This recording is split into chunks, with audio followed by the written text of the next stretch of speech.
it is an incredibly heavy burden.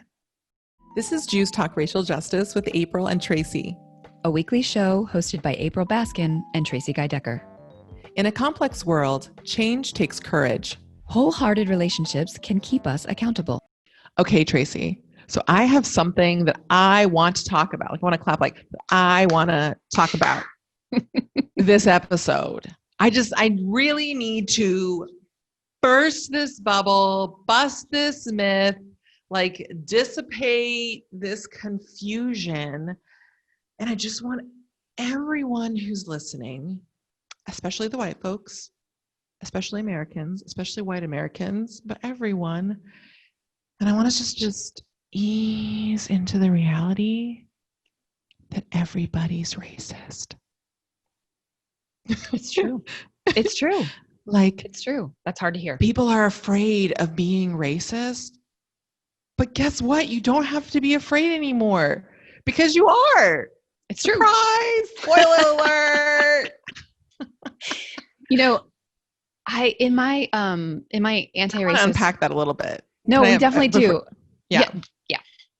So let me say that. Let me drop that bomb, and then also like give like some hardcore caveats.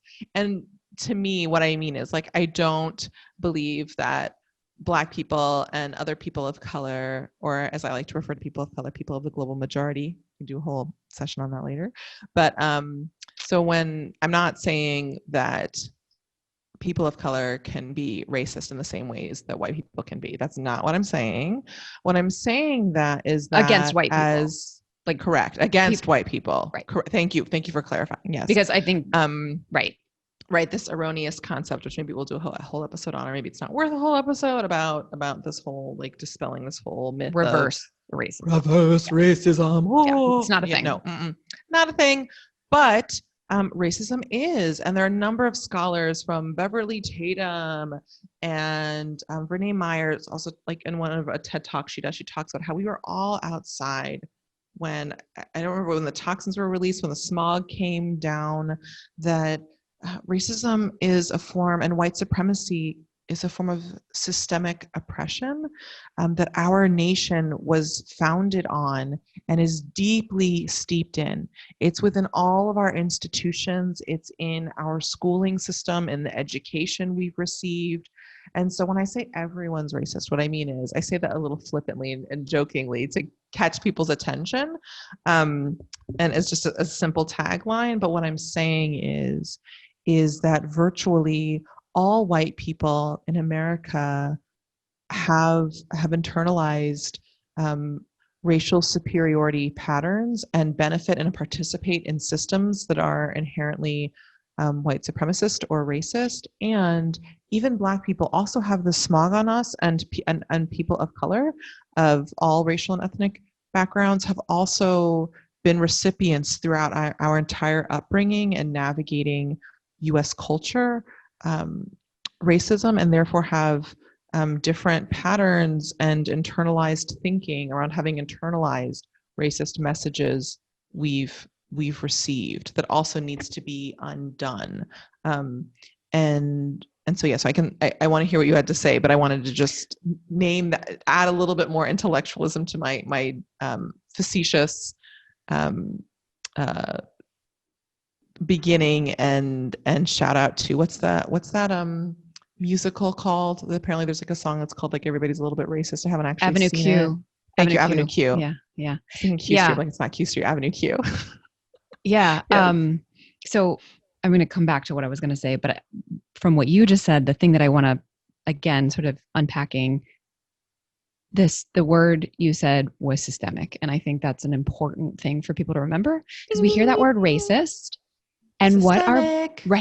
what our brain says, what we have been taught that white word folks means is that it means people who are mean to white people who are mean to white people, to people of color, white people who are mean to people of color intentionally. People who that's what we've been taught racist means. It means skinheads. It means KKK. It means, intentionally. That's not what that means. Those are just extra racist. Those are just the radicalized. The radicalized, the extreme form of racism. But that's what we've been taught. is racist, is what racist is. And so we think about our own sort of private preferences, and we think, well, I would never put on a hood. I would never hurt anybody. So I'm not that. And that's why it's so jarring for polite folks to sort of hear that word applied to themselves. But when we recognize white folks, yes. But when we recognize we're talking about systemic oppression, as you just named it, and as you just named from Brene Myers, and others have used similar metaphors, that we are steeping in those messages all like fish in water. It's so pervasive that it functions invisibly, like a lot of cultures do. And I'm really excited for us to do an episode explicitly on white dominant culture or white supremacy culture, because there's a lot, like, I think we just have, as I've said you offline, like, so there's like many episodes and so much content that can come out of that. Just lots of generative conversation. So the thing I was starting to say that I am going to say now is that what's useful, actually, especially for the white folks who are listening, who are maybe trying to be more anti-racist, is it's not a question of if, it's when and how you express racism, not because you're a bad person, right? And so if you just embrace that. So when I first started on my anti-racist path in a very self-conscious way, and I would lead discussion groups and other things, and initially I was really paralyzed. What if I say the wrong thing? And then I decided I've already said the wrong thing. So now what am I going to do about it? And believe it or not, that was actually really freeing for me. And I think I did that kind of instinctively, but what I was doing was embracing the fact that I am racist. And it's not a question of whether, it's a question of what I'm going to do about it. And so that has been a really, really useful thing that I often have to come back to remind myself, like, and even no matter how far along I go, no matter how much unlearning I've done, I'm still swimming in the same water. Right. So it has to be a constant effort. Right. And so, and I want to clarify here that when I say that, I don't say that from a place of judgment. To me, that is just a neutral. It's not actually neutral, but and to a certain extent, in terms of individual people, it's a fact. To me, it's highly unneutral and it's highly horrific. But to me, I place most of that blame on our country as a whole and on the institutions and not on specific individuals who were brought into that. But I do believe all of us need to take ownership around some of this awful programming. Like, the thing that I want to say is that, and I'm sure somebody has said this before, and so if anyone wants to let us know later, but like, racism is as American as apple pie. Mm-hmm. Like, American and racism or racist is synonymous. And so it doesn't, much so that deeply, right? I mean, we see entire political campaigns built on it. It's so American, and right? And it's just, and our institutions and our educational system and the monuments we have and all of these different things, and a number of them are shifting. And let me be clear that when I say that is not a static, that is not a permanent situation. Right. If our country were to truly deeply address this issue, which I believe we have to, I think that we're not going to achieve a number, like, to me, issues around climate change, gun violence, a number of our enduring challenges aren't going to get fixed until we come back and deal with this original heinous sin that was used to weave the fabric of our country. And, this may come up again. I think I spend a lot of time thinking about this because I think that many people feel fundamentally threatened. And to me, the macro and the micro and the macro are aligned here, that thinking that if we were to actually correct this, that it would destroy our country. And in some ways, I think fundamentally that isn't true. And it is true. It is going to destroy. Right. Well, and it would destroy fundamental elements of the racism. Right. So it would be a new reality. But I think it's also similar to the fears that people have. As someone who in my personal life engages deeply in trauma healing work, in anti-oppressive trauma healing work, I know from people I've counseled and who have counseled me that whenever one is working on deep trauma, which our racism in the United States is established on horrifically deep, immense, just chattel slavery. Like my mom was just saying the other day, I'm not going to dive into it now, that, when people think of slavery in the Middle East or even at other times in part of the world, that there are differences between that form of slavery and American chattel slavery. Like just the things that were done to human beings, things that were done to Black babies and women without anesthesia, the scientific experiments, the rape, the slaughter, it's horrific. It's horrific. And so that is a trauma, as Professor Joy DeGruy mentions in her work and in her presentations, is something when a people, when a country, when a community, when there is that level of dehumanization and trauma present, everyone in that scenario just about experiences a form of, not exactly the same form, but the reverse impact of that dehumanization. Everyone is traumatized, or nearly everyone is traumatized in that context. And so when we do eventually go, and when our country is finally ready, if it ever will be, and I believe it will be, I think it could be, the death of this country. I do agree with some people and with my particular valence, that if we don't figure out a way to address these things, the current setup we have is not sustainable. I do, however, think that there is any number of ways that involve restorative justice and truth and reconciliation for us to face this. And I'll just speak personally for me, as well as what I've seen with other people, that I know for a fact personally that when I look at some of my early trauma, I have some resistance to it as someone who knows that this works, but there's a fundamental part of my brain that thinks it's going to be the end by looking at something that dark and painful, that I'm not going to be able to get through it. It feels like it's going to be the end, but there's a scene from Finding Nemo where Nemo needs to go through, and what's said in that scene? Like, Dory, I think it's Dory, the Just Keep Swimming. Is that what you're talking about? Yeah, so Dory, yeah, exactly. Yeah. So Dory is Ellen DeGeneres' character, and she has very short-term memory, and she says, "Just keep swimming." She sings it. Just keep swimming. Just keep swimming. I'm not sure what that has to do with trauma, but right. It does. So right. So it does. Right. So like when we are in a process of healing, I've seen for myself, like it feels hard to look at things, but we need to remember that we've actually learned a lot more. So whether it's in the context of being an adult and looking back at early childhood trauma, or being a more developed nation and looking back at the beginning of our country, it already happened.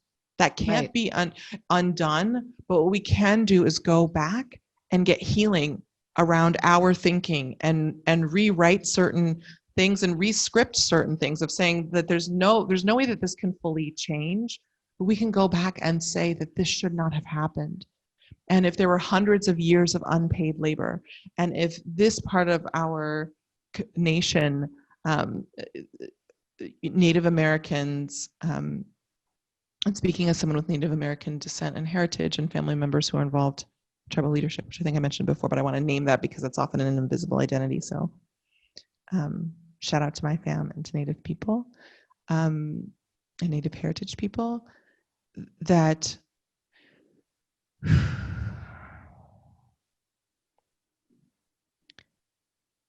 we need to engage deeply in truth and reconciliation. I was just mostly planning on talking about how everybody's racist, but like we're going into the deep end here, and say that I believe on the other side of going back in and as a country officially reviewing this stuff and looking at all of the different treaties and the broken promises with Native people, and the broken 40 acres and a mule, and the broken promises and lies and deceit and theft fundamentally of our bodies, as well as our livelihoods, and exclusion from different efforts like the GI Bill that helped build the white middle class, that we do need to go back, and that I believe that in doing that thoughtfully and mindfully and lovingly, and using some of the best thinking, the movement for Black Lives, policy platform has some wonderful recommendations, as well as there are a number of a range of scholars and policy experts and analysts who have all kinds of ideas and suggestions of ways of engaging in reparations and other reparative processes that can work in the context of our broader economy, and can work out for all of us. To me, it's so fundamental, despite this scarcity model that we've been raised with of us versus them, that the more everyone in our country is thriving, the more the better we all are. Yeah. You know, like, and I just share one more thought. I know I've been talking a lot, and then but I remember thinking when I used to, for several years when I lived in Dorchester, Massachusetts, which is a predominantly Black community that's experiencing some significant gentrification, but still I think overall the Dorchester is mostly Black area of Boston. And I just remember riding the bus and the train station and seeing a number of beautiful, brilliant Black and brown people, many of whom were clearly struggling or were either working class or poor, or struggling with issues around poverty, and thinking, how many of these individuals, like in this car, there could be someone who, if they had an opportunity, could actually cure cancer, right? Like could be the phenomenal leader we need to help us figure out climate change, could be any number of different things. And instead they have to fight to barely make it, if they do make it, through systemic oppression and all the different ways that impacts and impairs and limits the lives of people of color, and specifically Black people. You were going to say something. I just want to raise up two things that are coming up for me, two voices, both from the past. So one is James Baldwin, who said, you cannot face what you haven't, you cannot change what you haven't faced. I'm paraphrasing poorly. I think he said it much more eloquently. But basically he said, sort of in response to your sense of like, can we do this? He said, I don't know, but I know we can if we don't, if we don't try, if we don't face it. And that was, 50 years ago. And the other one is even older, which is from the 30s. Langston Hughes wrote a poem called America, where he says, America never was America for me. Where he really sort of lays out what the American ideal is of who we think we are, who we say we are. And he says it was never that for me. And he was saying that in the 30s with the Harlem Renaissance. I mean, it's a really powerful poem, especially with the echoes of like Make America Great Again today. But even before sort of the contemporary political scene, the power in Hughes's words in that poem, like I come back to it regularly as sort of a reminder that, and he wasn't talking about just sort of race issues. He clearly talks about class and other ways that sort of the ruling elite, other intersectional identities of the ruling elite use to maintain their power. So those two voices from the past of Hughes and Baldwin were coming up for me as you were talking. Thank you for mentioning those, and it might be worth us revisiting one or both of them, and like in a whole episode, and just really diving into that text and brilliance. And so to circle back, because this went deeper than I was planning on. Yeah, you started also, like really like you were a little bit glib in the beginning, but you went deep. It's great. I love it. Right. But so that being said, like I don't think that this is something that needs to be set in stone, but more so than any little specific actions, all of which are helpful and important. It's really time, especially within the Jewish community as well as in broader society, for us to take on and think about what would it take for us to have conversations that could shift fundamental systems in terms of the prison industrial complex and healing and addressing these original sins that still impact us today, original sins that then continued with lynching and all these other patterns, oppressive patterns that lead into wrongful and over incarceration today.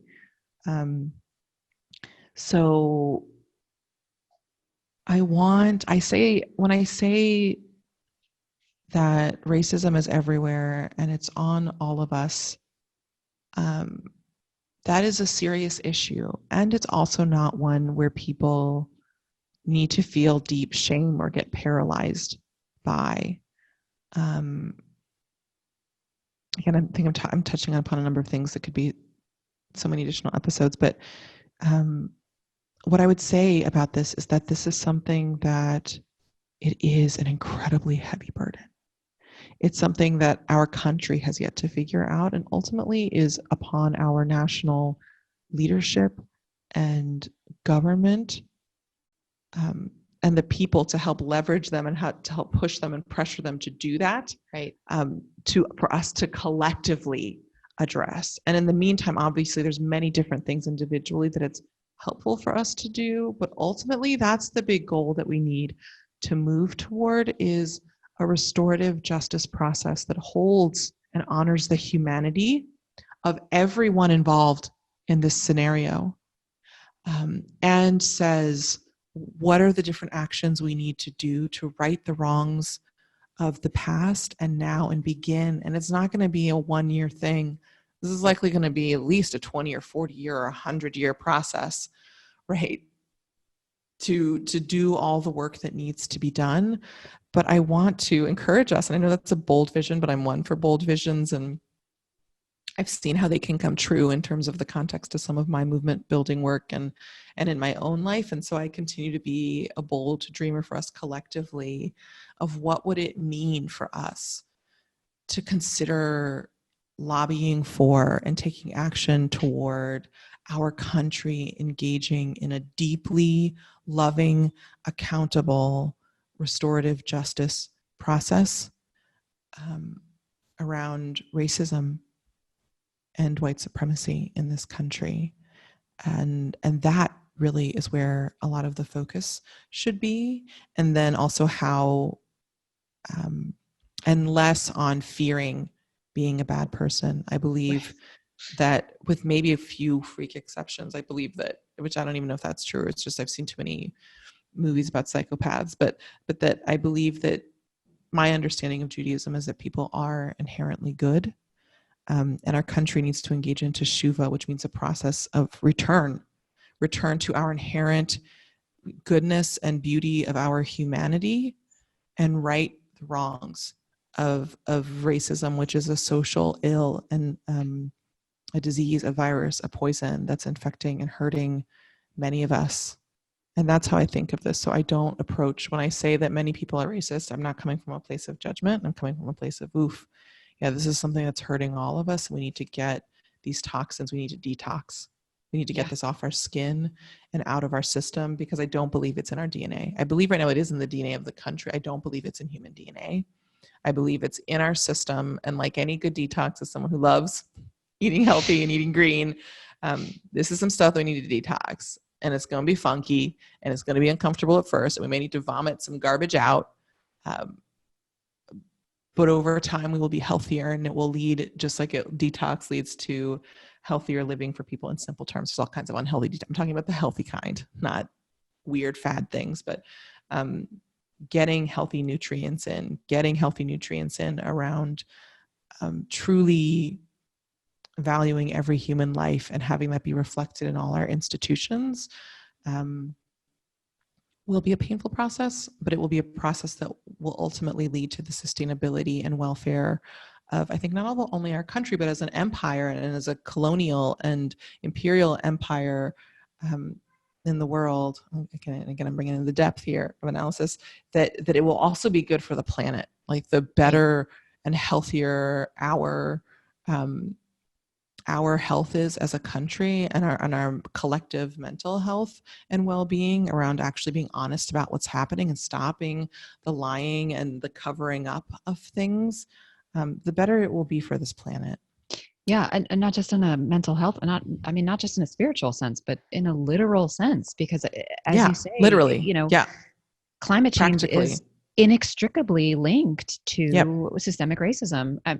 Because well, it's okay that the smoke from that power plant are poisoning folks because it's communities of color. And so we don't, as a nation, we don't care about those communities as much. And so we allow that pollution to continue. So yeah, in a But it's literal infecting all sense. of us. Oh gosh. Yeah. Oh yeah. I mean, no question. People of color more, but we all gonna die if we don't figure this out. It's killing people of color first, but that Right. doesn't mean it's not killing white folks. Right. I mean, I think there's a lot of analysis around that. Mm-hmm. So I think that's it for now. It's a lot. Yeah. We covered a lot in 30 minutes. Thanks for tuning in. Our show's theme music was composed by Elliot Hammer. You can find this track and other beats on Instagram at Elliot Hammer. If this episode resonated with you, please share it and subscribe. To join the conversation, visit JewsTalkRacialJustice.com, where you can send us a question or suggestion, access our show notes, and learn more about our team. Take care until next time, and stay humble and keep going.